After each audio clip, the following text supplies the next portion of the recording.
পৃথিবীকে বাঁচাতে নতুন সভ্যতা গড়ার আহ্বান জানালেন প্রধান উপদেষ্টা ডক্টর মোহাম্মদ ইউনূস। সেজন্য নতুন জীবনধারা বা লাইফস্টাইল গড়ে তোলার তাগিদ ছিল নোবেলজয়ী ডক্টর ইউনূসের। তার বিশ্বাস, শূন্য নেট কার্বন নিঃসরণ, শূন্য দারিদ্র্য আর শূন্য বেকারত্ব, এই 3-0 ধারণা বাস্তবায়ন করতে না পারলে পৃথিবীকে টিকিয়ে রাখা কঠিন। আজারবাইজানের বাকু থেকে মাহফুজ মিশু রিপোর্ট। শ্রীলঙ্কা আবারও রপ্তানিতে শীর্ষে। সরকার প্রধান হিসেবে জলবায়ু সম্মেলনে প্রথমবার নোবেলজয়ী ডক্টর মোহাম্মদ ইউনূস। মূল ভেন্যুতে আসতে যেতেই অনেক শুভাকাঙ্ক্ষীর সাথে দেখা হয় তার, চলে কুশল বিনিময়, ছবি তোলা।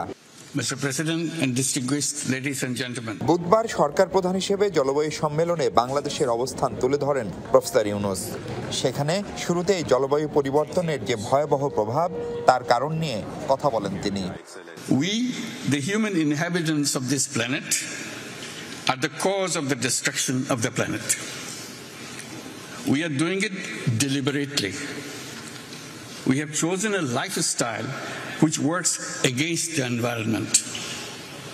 We justify this with an economic framework which is considered as natural as the planetary system. জলবায়ু পরিবর্তন ইস্যুতে নতুন দৃষ্টিভঙ্গির কথাও বিশ্ব নেতাদের সামনে তুলে ধরেন বাংলাদেশের সরকার প্রধান। It will be based on zero waste. It will limit consumption to essential needs, leaving no residual waste.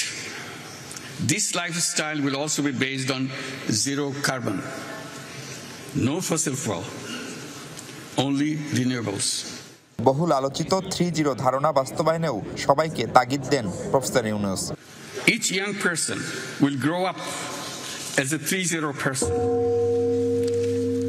Zero net carbon emissions, zero wealth concentration through building social businesses only, and zero unemployment by turning themselves into entrepreneurs. Each person will grow up as a 3-0 person and will remain a 3-0 person all his or her life. বিভিন্ন দেশের বিজ্ঞানী, নীতি নির্ধারক আর অধিকার কর্মীদের তরুণ প্রজন্মের হাত ধরে নতুন পৃথিবী গড়ার যুদ্ধে শামিল হওয়ার আহ্বান ছিল তার। I hope you'll join me in this dream. If we all dream together, it will happen. বাংলাদেশের মতো ঝুঁকিপূর্ণ দেশগুলোর সাথে ন্যায্য আচরণ করারও আহ্বান জানান প্রধান উপদেষ্টা।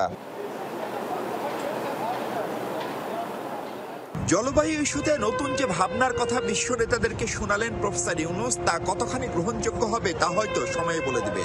কিন্তু এই জলবায়ু পরিবর্তনের বিশাল ক্ষতির পিছনে শিল্পোন্নত দেশগুলোর মানুষের ভোগবিলাসী জীবন আর তাদের অপচয় যে অনেকাংশেই দায়ী, তা বিশ্ববাসীর সামনে নতুন করে উন্মোচন করলেন বাংলাদেশের এই সরকার প্রধান।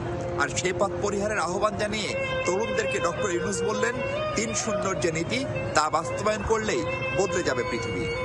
Mahfuz Mishu, Jamuna news, Baku, Azerbaijan.